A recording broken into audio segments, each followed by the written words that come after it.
Hi, everyone, and welcome to the Thrive Co-Living Communities YouTube podcast. I'm Mark Stein, Thrive founder and your podcast host. We're creating sustainable, inclusive, and multi-generational residential communities. Our mission is to combat the epidemic of isolation, revitalize communities, and help others discover the many benefits of engaged community living by offering unique and ecologically sustainable co-living options. In this podcast series, join us as we discuss co-living, in addition to bringing you interesting people from around the world who are doing cool things to expand your knowledge and satisfy your curiosity.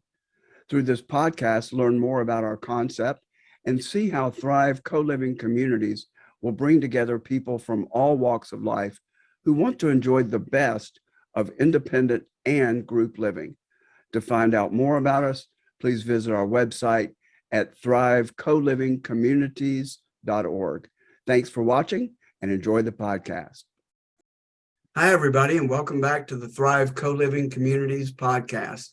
Glad to have you here and glad to have Tim Barnett, who's an architect from Louisville, Kentucky, or Louisville, as the natives call it. You know, I lived there 40 years and I never could force myself to say Louisville, except by accident. But anyway, glad to have you here.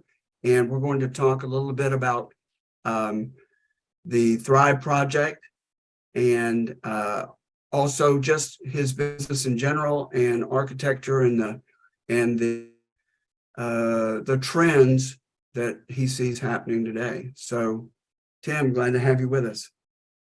Thanks for having me, Mark. Okay, and Libby, here's the Outmarket podcast. We'll do both. So hi, everybody, and welcome to the Outmarket.pro podcast, usually held on a weekly basis. Glad to have you back, and glad to have Tim Barnett, who is an architect in Louisville, Kentucky, to speak with us today and talk about trends in architecture and just some of the things he's up to and what he sees for the future. Especially, I'd like to talk about technology and some of these AI advances and what he thinks it means for his industry. Okay, so Tim, welcome. Glad to have you here. Thanks for having me, Mark. Glad to be here. Okay, so let's jump right in. And first of all, sort of give us an idea of this. Well, you know what? We started to talk about the name of your business, which is 713 Architects.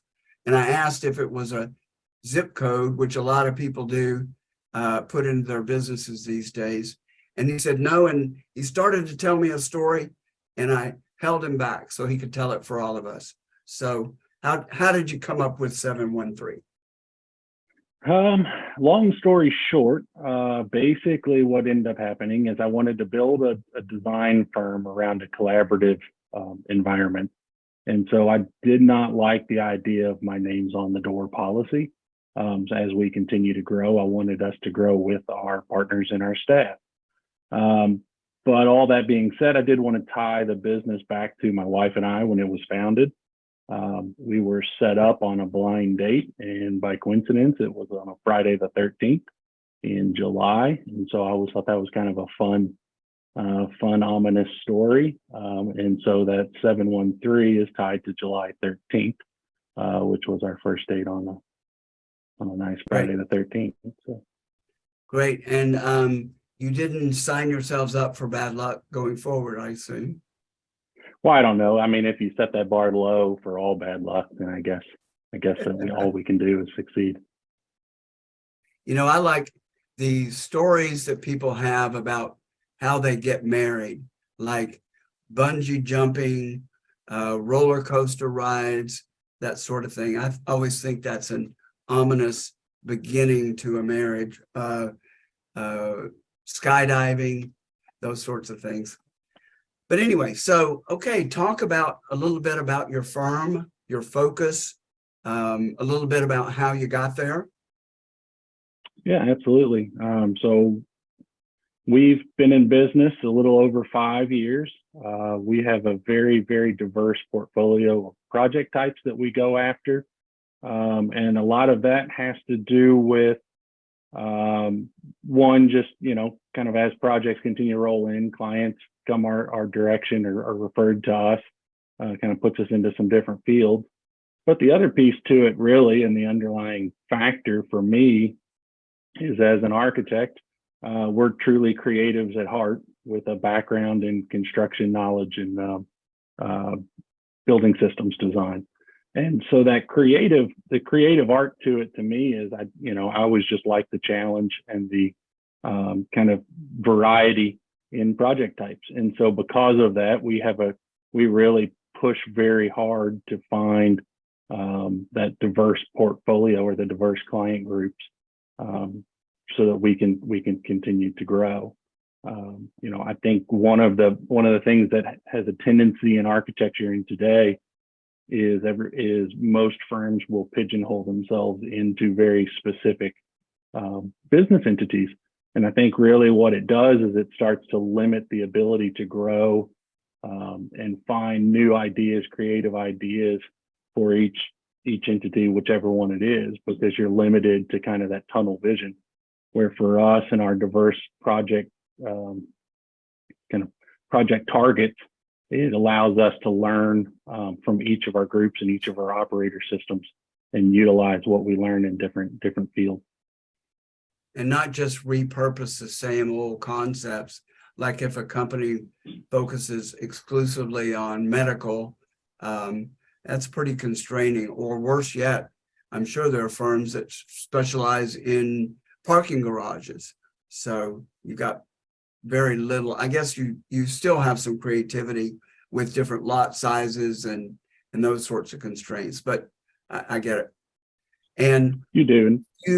What are the 3 project types that you really love to sink your teeth into? Top 3 or first 3 that come to mind. For us, we do a lot of healthcare clinical spaces, and those are always very challenging in the kind of sharpening the pencil, finite details that are involved in it. We do a lot of restaurant concept development, and that has its own challenges. And surprisingly, there's a lot of overlap between those two, because when we talk about staffing flows, patient flows, customer flows, target use groups, the conversations are so similar. It's just the product's a little bit different. And then, the other one are the kind of one-off entertainment groups, the community center pieces that we really try and target, because I think there's a deeper value to what the architecture and the building provides beyond a commercial surface. And so because of that, it's our way of giving back to a community when we're somewhat removed on the architecture design side. We're not there to hand out or help and do those things on a daily basis. But if we can provide an environment that is warm and inviting, and can kind of help tie a community together, then for us, that's a win-win. You have a couple of projects that you've completed that really stand out in your heart, both at the time of designing them and being able to walk into them? We do. We always laugh. It takes about 7 years to appreciate the project after it's completed for us, because we have even when it comes to photographing our work, it's a funny thing happens is you spend so much time in the weeds trying to make sure that project is completed without a hitch, that it takes some decompression time for us. And then about 7 years goes by, and that's when you have that kind of warm fondness once you look back at them and say, you know what, those were some pretty amazing projects. But yeah, I mean, it's hard. It's each one of them, each project that we've ever touched is one for us that they all have their kind of warm, fuzzy feelings about them after a while, for sure. Do you ever feel like, I'm thinking of the analogy of a movie, making a film. And, you hear a lot of actors that don't want to watch their work look at their work. But maybe it's similar in that later on, when you have some distance from it, you can look back on it with a little more objectivity and the benefit of long range. Does that happen? Is that part of why it takes time for it to sink in and be able to appreciate it? I think so. I think in all honesty, because we're involved in that project for so many years, well in advance of it ever coming out of the ground. And so because of it, just where our primary focus is making sure the puzzle comes together in every aspect of that detail. And so, that comes with a lot of challenges and constraints. And so because of that, we get so focused kind of towards into that project detail. It's hard to step back and appreciate it sometimes. But then, like I said, after years pass or in conversation with someone else who gets to experience those projects for the first time is when you start to realize that there's something special there. How often are you involved in the interior design part of it? And how often is it just the architectural, structural parts? We try and be involved from the outside in completely. For us, there's interior architecture is one and the same.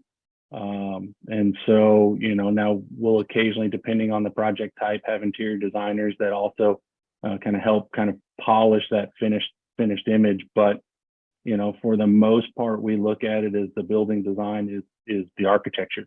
And so that interior environment 100% for us is just as critical as the exterior. Are there some times when let's say a project comes to you and they already have certain parts, say interior design, where they have committed to someone, and then you've got to work with somebody that you're not used to working with? And I would think there would be, in those cases, there would be some that you would go, maybe similar to when someone sells a house and happens to be able to go back into it later on, and they see what somebody else has done to their house, that can be pretty horrifying. Does that happen sometimes? I guess we're so accustomed to working with so many different teams between owners groups, operators groups. Sometimes our building owners aren't actually the ones who are occupying the space. And so there's so many different user groups for each of our projects. And then in the same regards, our engineering teams vary from project types. And so because of it, we get pretty accustomed to just kind of working with the team that's presented in whatever regard that defines that project. And a lot of times, if there's a group if there's a group already in place, then they can be a wealth of knowledge for us as well, because one of our first steps is to try and understand completely that owner's usage and what makes that owner's group or whoever's responsible for that project, what makes them successful and what has worked for them in the past and what doesn't necessarily work for them in the past. And so that's a lot of the challenge for us. And so if there's pre-existing team members on a project, then great. That means there's a wealth of knowledge, and we're not necessarily starting from ground zero, if you will. But we're trying to absorb as much of that information as we can.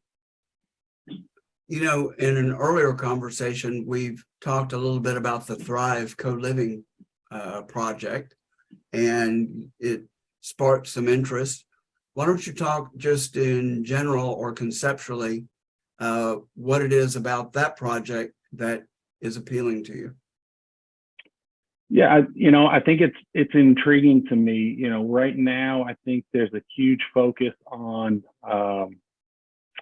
just quantity of available quality living spaces for each individual, and we're in a position where not everybody kind of has their own likes, dislikes of what it takes and how they want to live and how they want to be a part of a community. And so when we talk about architecture, it very quickly grows right into urban planning, urban development, because, you know, if we build a building isolated, then we're not acknowledging that there's a community around it. And so I think there's something intriguing about the Thrive co-living space that I think it kind of the way it's presented and we've talked is, if it's done well, I think it could be a pretty exciting environment, really. And it's just another layer to urban development. And, you know, if there's a group of individuals that we can create a fun living environment that makes them happy, then great, so be it.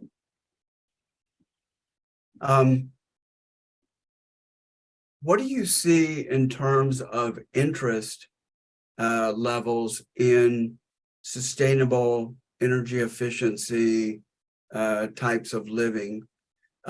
Is that, you know, we're seeing a lot more solar, sort of a resurgence of solar. And I was involved in the solar energy business back in the first round, back in the late, I guess it was the first round, back in the late 70s, early 80s. And there were substantial tax credits at that time. And now we've got some modest tax credits. I think they're averaging 30%, both for energy efficiency and solar. But what's your read on interest? Let's talk, and maybe we separate residential from commercial. You know, it tends to vary from project to project. I think the critical piece when it comes to solar green design is very early on defining what the ultimate goal is for that building, or what that is for that community group, or, you know, whatever the built environment is.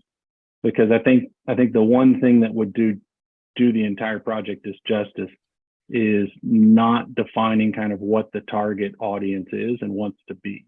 Because right now there's so many different variables when it comes to, you know, solar panels, passive solar design, you know, high efficiency building types that sometimes work very well with passive solar design and sometimes don't necessarily. It's more of a managing of the building environment, if you will.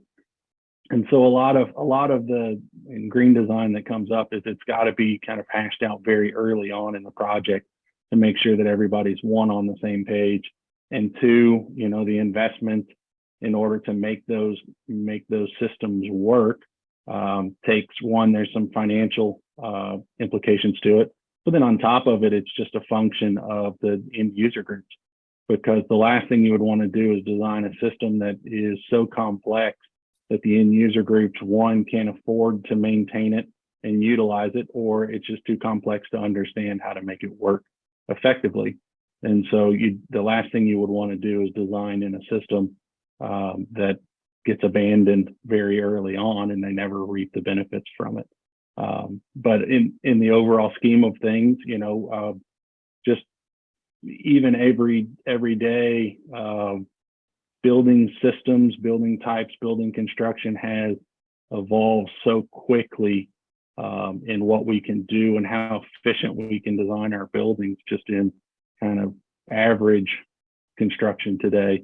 We're leaps and bounds beyond where we were 15, 20 years ago.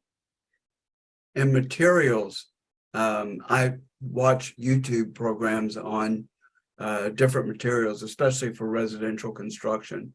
And it's amazing how many new products are out there and how quickly they come to market, and just the functionality of them, and some very low cost to tighten up. There's a lot more focus on airflow and controlling airflow and tightening buildings.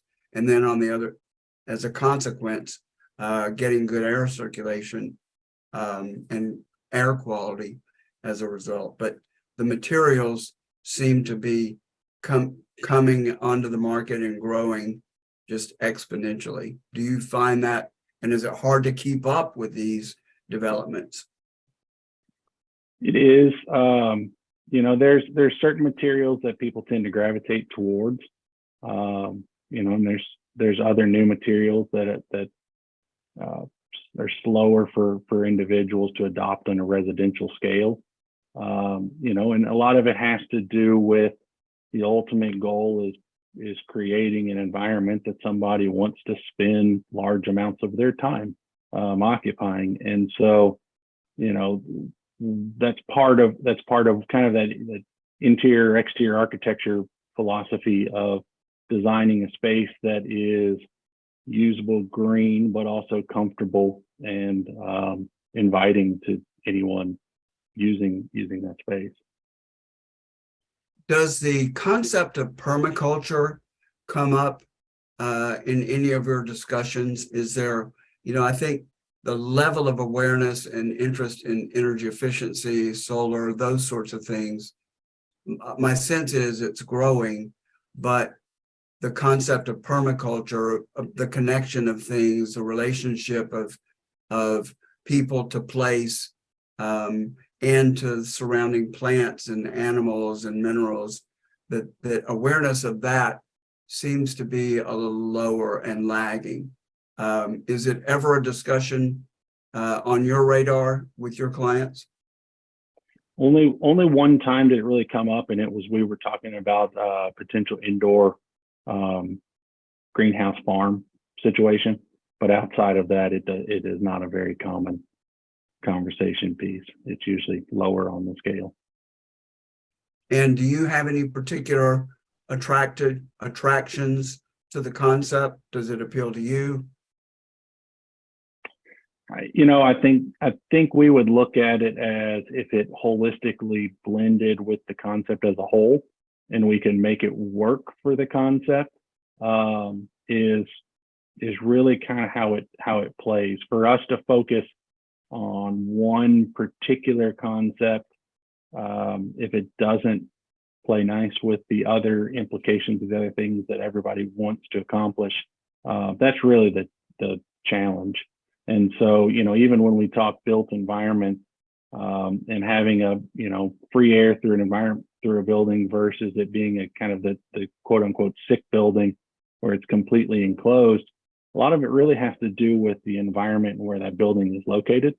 A lot has to do with the site situation, and if you're designing a building from scratch, from ground up, or if you're looking at a building as a takeover or a series of buildings that are going to be renovated, because if at that point you're essentially playing the hand that you're dealt and trying to make the best decisions you possibly can within reason to the existing constraints and the site, the project, and the budget, and the user groups. Do you find that, generally speaking, your commercial clients are less interested in energy efficiency, and because it almost always involves more cost up front, even just tightness of the building, not to mention actually producing some of your energy with solar or wind or that sort of thing. So are they your commercial clients more focused on the short-term expense and not so much long-term energy efficiency, lighting, that sort of thing? Not necessarily. Each of our kind of clients are a little bit different, and their target group is a little bit different. And then honestly, who's driving the project varies, between your private entities versus state or federal entities. They all kind of drive the conversation a little bit different. But, we do find that there's probably more conversation dedicated to those factors in our office spaces or areas that either staff or guests are going to spend more time, their own personal time there. Because if you're in kind of a transient building, you don't necessarily get the long-term impact than if you're at somewhere where someone is spending a large amount of their own personal time utilizing that space. Mm-hmm.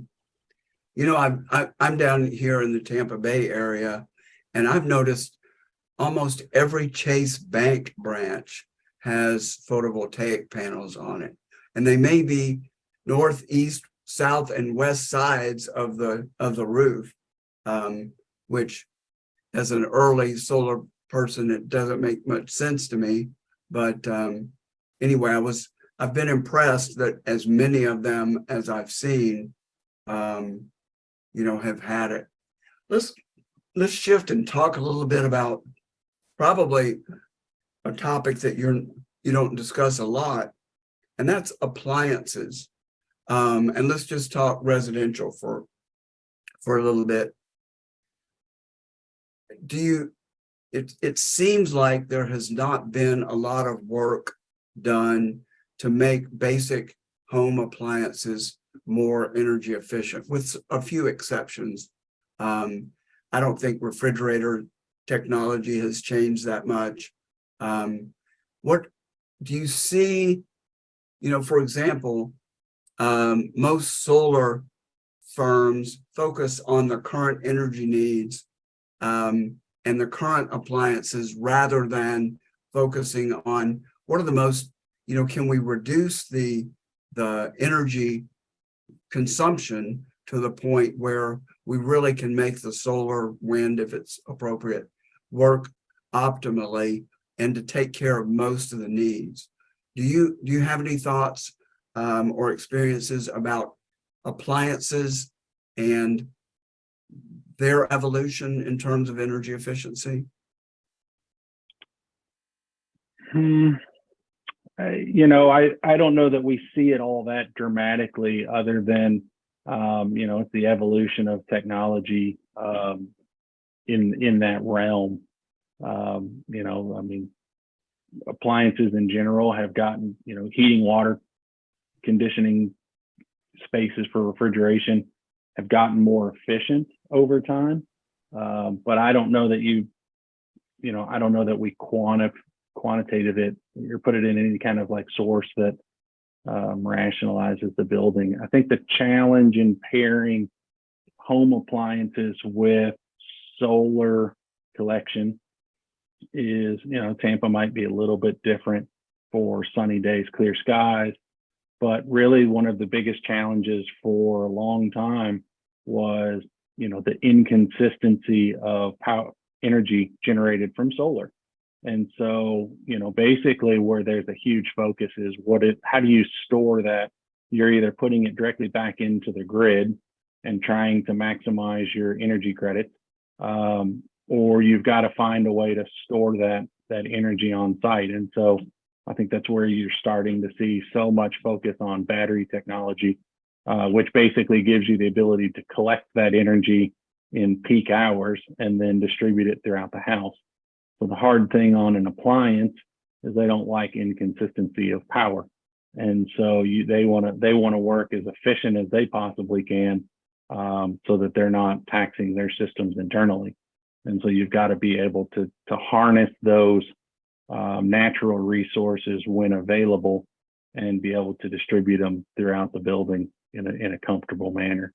And then there's other, if you go back to more of kind of the passive systems, then you're really starting to get into collecting heat from solar absorption into biomass in the core of a residence and distributing it throughout the cooler nights or through the house to keep your house comfortable. But the challenge with that is the moment you do that, that means you're actually allowing that heat to pass into the house, which means your HVAC systems, which are very efficient and comparative to what they've been in the past.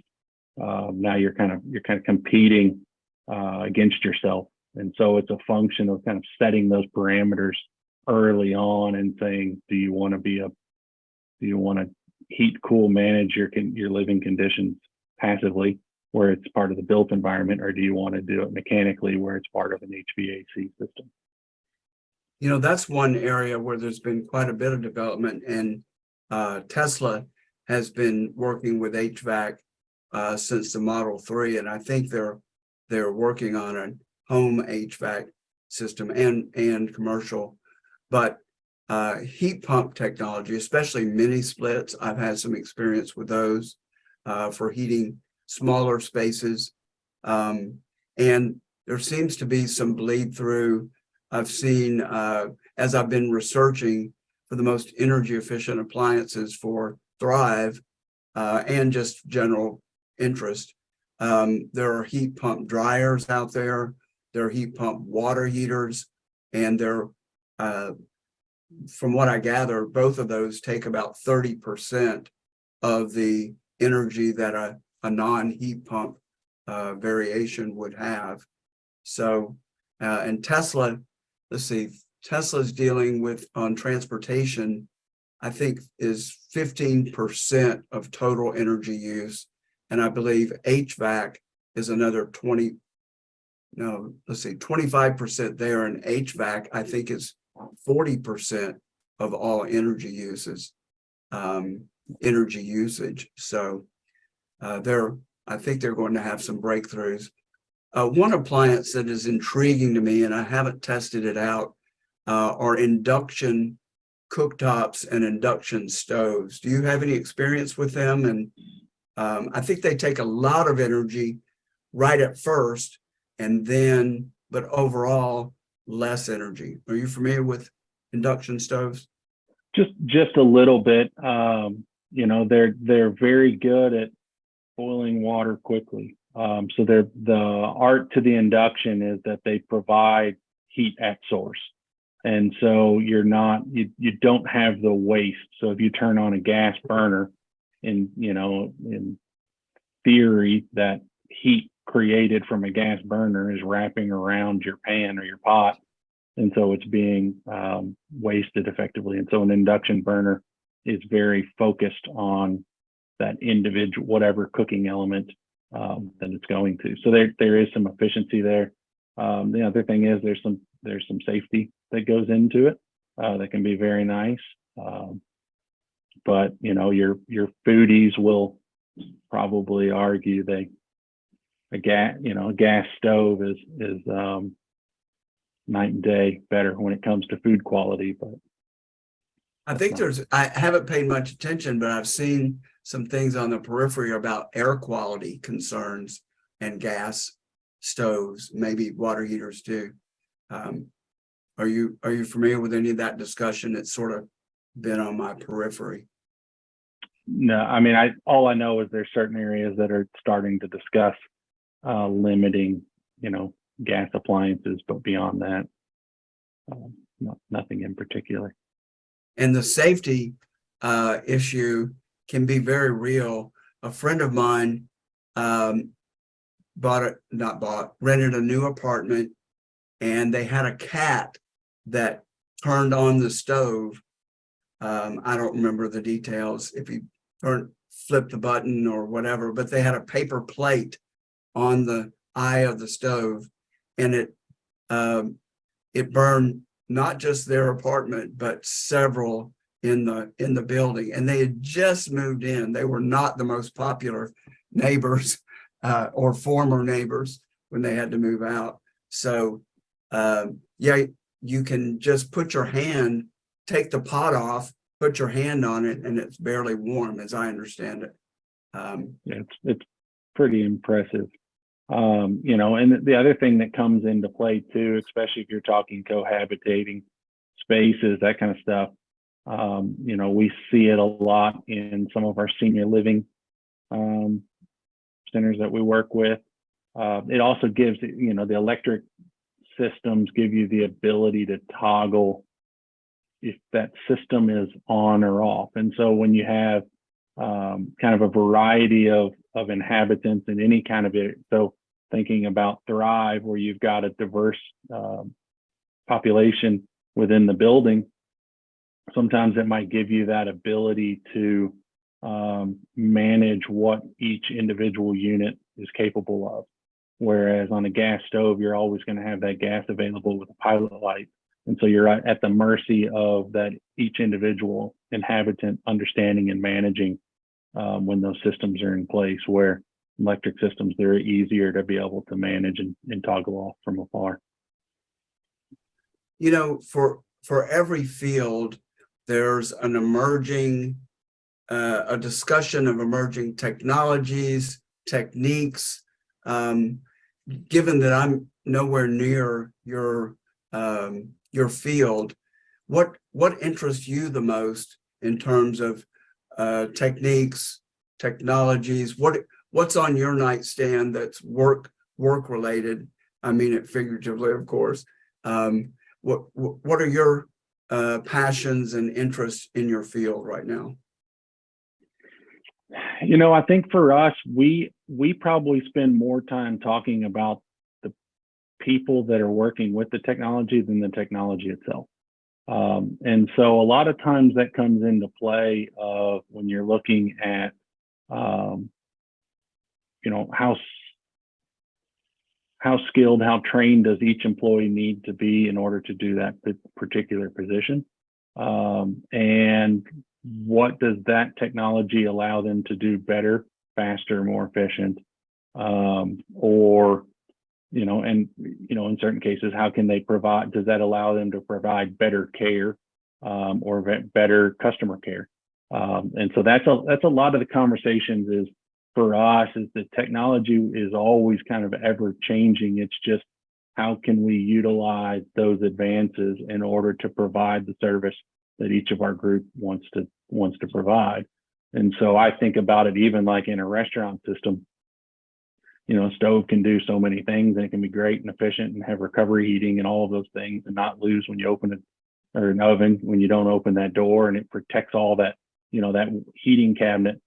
But at the end of the day, the ultimate goal is to provide the best food for that customer and that best customer care. And so each of those human touch points for us is really what we're focused on. It's what we design. When we're talking about office planning, you know, you talk offices, doors, conference rooms, those kind of things. But really what you're talking about is how many times can that internal staff work together, communicate amongst themselves, and then be able to kind of spread out, do what they need to do, and then come back together? How many times do their guests or their clients come into their building, and what do we want? How do you want them to feel when they walk in those front doors? Because again, those touch points are kind of the driving force. The technologies, you know, as fun as they can be, a lot of times they just allow us to do different things, but improve upon those personal touch points. Interesting. So your focus stays on the personal and functional as it relates to the people that are using the building or guests and that sort of thing. Interesting. Are you old enough to remember drafting by hand and not computer assisted drafting and design? In an office setting, not so much, but I still run around here with a sketchbook and a roll of trace. So there is something for us, and that's actually one of the things that we talk about in our office a lot, is being able to sketch ideas on paper quickly. Because what ends up happening is it doesn't have to be a perfect drawing, but you've got to be able to get that idea down. And you've got to be able to understand it and convey that information quickly. Then we can go back in and fine tune it in lines, hard lines. But for us, I don't know, that's one of the things that was taught very highly in school, was the ability to put ideas on paper quickly with a pen and paper. And so we still do it that way when it comes to early concepts. But no, hard drafting, not so much. And I think the same thing can hold for note taking. And there's something about the physicality for some people, and it is for me. I don't take notes on a keyboard. You know, I'm jotting it down. I think it's quicker.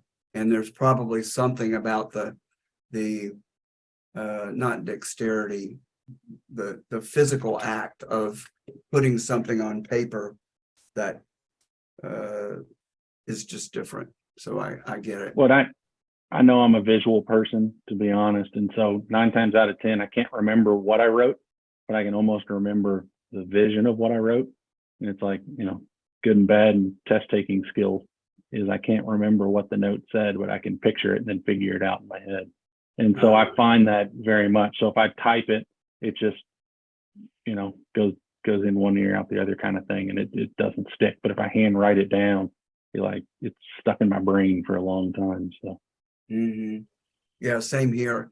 And I can I have a visual of where that is in my notebook, and I know how far down it is in a particular notebook. Let's see. Let's talk about the elephant in the room for probably every industry, and that's AI. Have you played around with some of the AI tools, especially Midjourney? There's another visually oriented one. I found DALL-E 2 to be very primitive, at least when I tested it out. Something diffusion, static diffuse, something diffusion. Have you played around with any of these AI tools, and where do you hear or think the technology is going to go? What's it going to do? Is it going to replace people? What are your thoughts about it, to the extent that you've looked into it? I've started looking into it. I was actually messing with it a little bit earlier today. I think we're just on the forefront of it, so it's hard to magic 8-ball and figure out where it's going to go. But it is out there, and it's a tool that is going to evolve in a lot of facets. And I think so. The biggest challenge or opportunity for us is to figure out how we can use it and maximize what we do. The one thing that we will always sort of struggle with is anything generated without conversation and understanding of an owner user group, to us, means that we're missing that touch point. It kind of goes back to that human scale. But if there are tools and systems that allow us to do other things more efficiently, then it's something that we would definitely dive into. I'm sure at some point there was the same conversation in a drafting office when you used to see images of 50, 100 drafts persons all in a room, and it's not necessarily that way because you can become so efficient on a computer system. But at the end of the day, there's still the creative art piece of it, and there is the human touch point that what we try and provide. At the end of the day, when people look at architecture, they look at a building, they go, okay, well, we built it, and we could, and there's a lot of copycat architecture out there right now. But at the end of the day, what we want, our ultimate goal, is our end user group and our owners to walk away and say, what they did is we sat down, we talked about what we do, and they provided us a project that kind of checked all of our boxes. And oh, by the way, look how cool this building is, or look, this screams exactly what our business and our brand wants to be. And so that's the challenge for us as architects, to figure out and utilize tools when we can, but then also realize, it's in the same vein.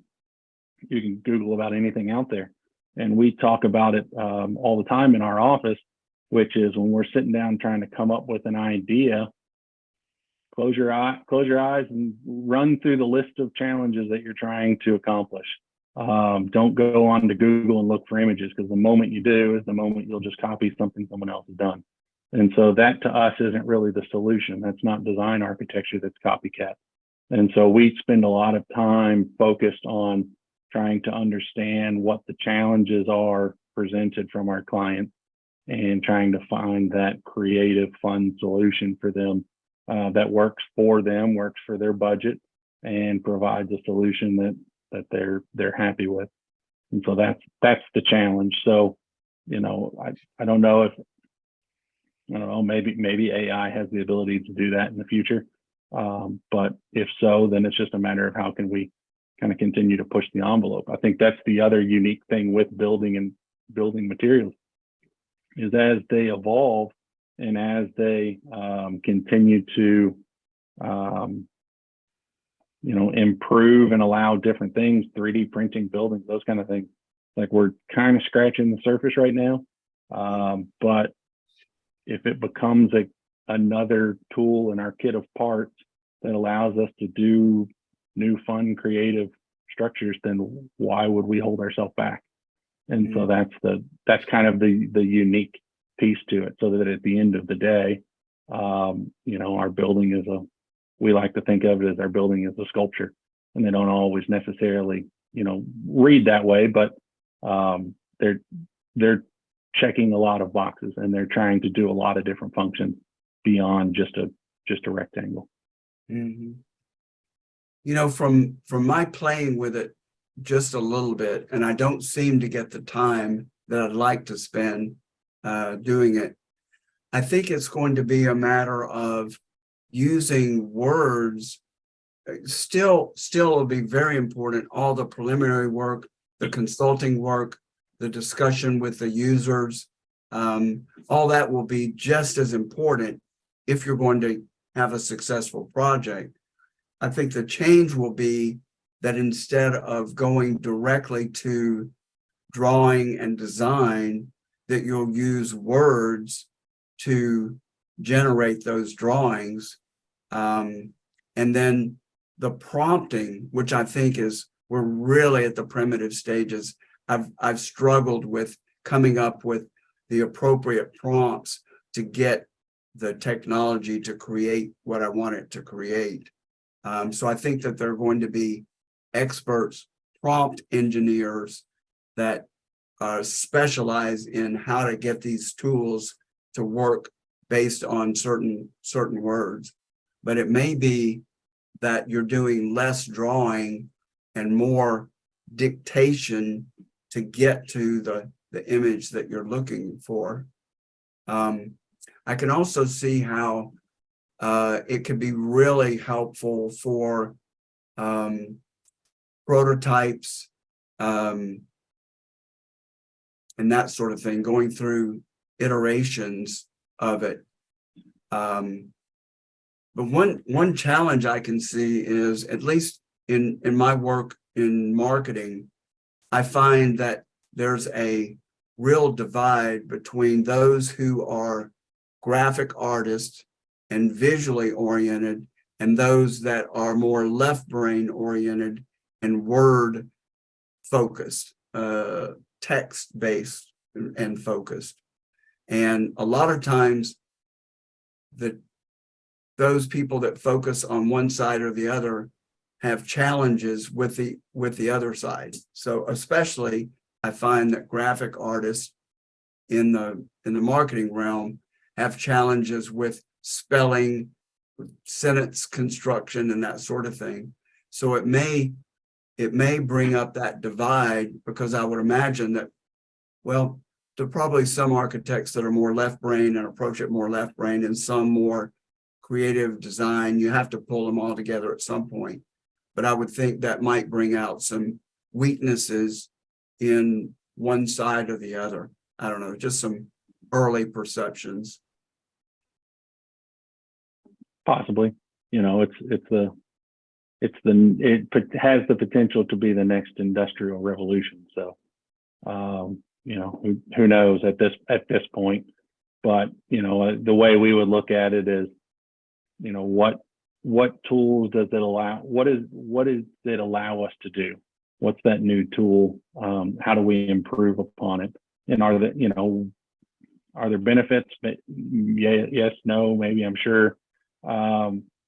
We see it right now in text, sometimes in creating some of that generic copy. But then at the end of the day, we're still going back in and fine tuning all of that information that we need. And someone the other day just mentioned, well, maybe to make it easier to write a project proposal. It's like, maybe, but at the end of the day, we want our proposal to 100% reflect the conversations that we have with our clients.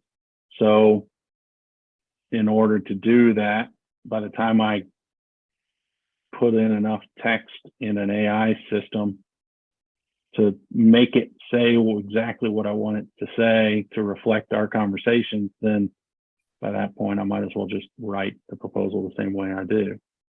So I don't know. There's opportunities there, right? And so we look at it. Some of the image generation stuff is neat. I think it's just kind of on the, it is interesting to see what they can do. But, I guess one of the challenges or one of the benefits of what we do as architects is we get the benefit of coming up with the fun ideas, and then we have to turn around. And if we've got a particular client who is, one, willing to push the envelopes and the boundaries of what their project can be, and they also have the financial ability to afford to do that project, then the fun thing on architecture is we get to take the crazy creative ideas and go, okay, well, now how do we build it? And so then it's how do we put that on paper? And so we're not necessarily just checking boxes going, okay, this is drywall, this is brick, all that kind of stuff. But it's how do we actually put this, how does this idea come together in a way? Because you don't notice, that's the kind of interesting thing about buildings and architecture is you don't notice when something is out of place until it is. And you walk up and you're like, we've all had that moment. You're walking down the street and you're like, why in the world is that window off? And so why is it not aligned? And so you don't notice it until you notice it, and then you can't not pay attention to it. And so a lot of times what we are talking about is, older school symmetry, but a lot of times it becomes a conversation of balance. And so, can AI generate that balance? Maybe. But is it also going to factor in all of the building restrictions, building codes, user groups, customer service, all the customer care, all those conversations? I don't know. That's kind of the art of what we do, of blending the two. So it might give us the image that we need for presentation material quickly, but beyond that, putting it together in a buildable system is, that's the question, I guess. I recently watched an interview with one of my favorite podcasters, Lex Friedman, and the CEO of ChatGPT, whose name will come to me in a minute. But he was humble and modest, apparently so. And what impressed me the most, Sam Altman, was that he was equally enthused and afraid. And that, I think, is an appropriate position at this point in time. And what I suspect in the long run is it will make talented architects more efficient and able to produce more than you normally would, which is same thing with graphic design software compared to drafting. And that people that are really good and really talented and focus as you do on listening, paying attention, listening to the client needs, that'll always be the most important. Well, maybe we can set a plan to look back at this interview in 5 years and see what actually happened. So as we're starting to wrap up, are there any topics that are important to you that I didn't ask about? Any points that you'd like to make? I'll certainly want to get your contact information, because one of the beauties of being able to have remote work is to be able to work with people not just in your physical location. But any other topics of interest, points that you'd like to make before we start wrapping up? I guess the one thing that in our field is we know that we're in a very unique, it's a unique field. And so one of the things that I guess just in general is, one of the best things for our field are clients willing to talk about design. It's not always on the forefront of their mind. It's not not everybody, it's not for everyone, is to try and push that envelope in architecture, planning, and design. And so because of that, we are, as an industry, almost 100% solely reliant on individuals who are willing to try new things and have that interest in not being comfortable with the status quo. And so because of that, that's our driving force. We're, like I said, we're designers at heart. And so as an industry, the best thing for us is when people are willing to push that envelope. And so, even with AI out there and kind of going, okay, well, it can make a lot of crazy ideas come to fruition, at least to visually see it. I think one of the neat things that could come about is it might help us kind of break out of this box. You drive down any interstate today and you start seeing residential communities that all look almost identical. You change one color and you call it a new design. You see commercial developments that start to be very homogeneous. And so I think the one potential that it has out there is it starts to open up our client base's eyes as to what could be at very quick glance. And so if we can get them excited about a project and kind of testing new materials and testing new bounds, then great. I think it's a huge benefit to the industry and to communities and urban planning and all of those things. And so as we talk Thrive and what it can potentially be, I think that's another entity to it, is where can it go? What are the possibilities? We're talking about things that have been in, kind of in design for the last 30 years and kind of what's the best practice to then. But really the question, if you're talking co-living and kind of building a new environment, is, well, what is that future? And so that's a lot of the conversation. So everybody's got to be willing to talk about the hard questions, which is we don't know the answer to, but where does it go? Not what have we seen happen, 1,000 times over, and what are the few little successful points out of those. Cool. All right. And let me mention, totally side note, but just to urge you, if you're not familiar with the architecture of Brasilia, my partner is from Brazil, and we just made a trip down there. And I love modern architecture, especially well done, and not as opposed to medium rare, but when it's done well. And the city is 60 years old. It has 5 million people. It was totally conceived and dropped in the middle of nowhere because the former capital was on the coast and not centrally located. And even the suburbs grew at the same time. And there was one architect who recently died that was commissioned to do all of the major government buildings. And we stayed in a hotel overlooking their equivalent of their mall. And there's a cathedral there, National Cathedral, and Assembly Hall, and all of the government buildings are just amazing. And the road system is very unique too. Do you have some familiarity with it?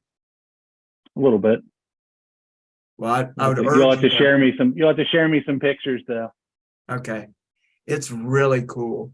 And one building was more fantastic than the next one. So, and I was able to see 5 or 6 of them right from our hotel. So anyway, yeah, we'll have a next conversation. I'll show you some pictures.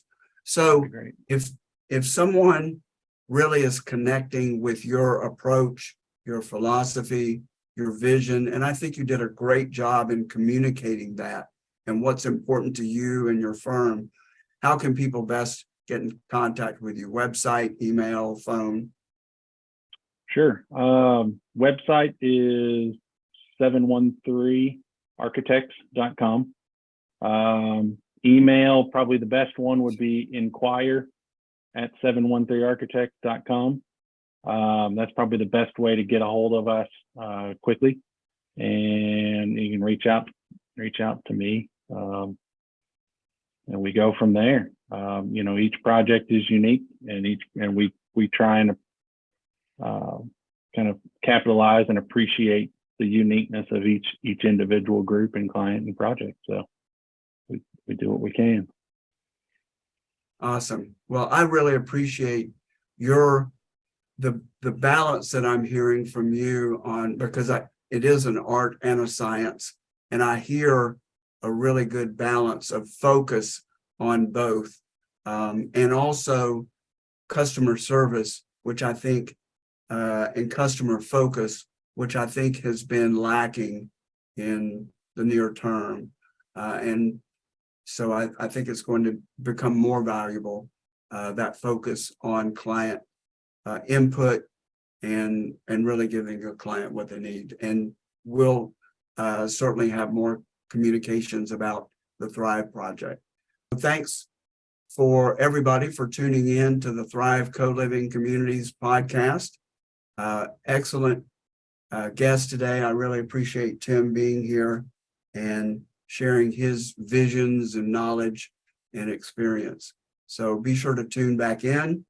We're here every week with a new podcast, almost without exception, and happy to focus on and highlight different professions, different people at work, and how they do what they do and think about what they do. So thanks so much, Tim, and I'll look forward to having you on again. Thanks for joining us for another great episode of the Thrive Co-Living Communities YouTube podcast. To learn more about our mission and how you can support our vision of creating co-living communities worldwide, please visit us at thrivecolivingcommunities.org. To receive advanced viewings of our podcast and other exclusive content, find us on Patreon at patreon.com/Thrive Co-Living Communities. You can also learn more ways to support our mission in the show notes below. Amazon Smile, GoFundMe, Kroger, and our own Thrive Gear store, where you can buy t-shirts, hats, and many other items. Thanks again for tuning in, and we'll look forward to seeing you again soon.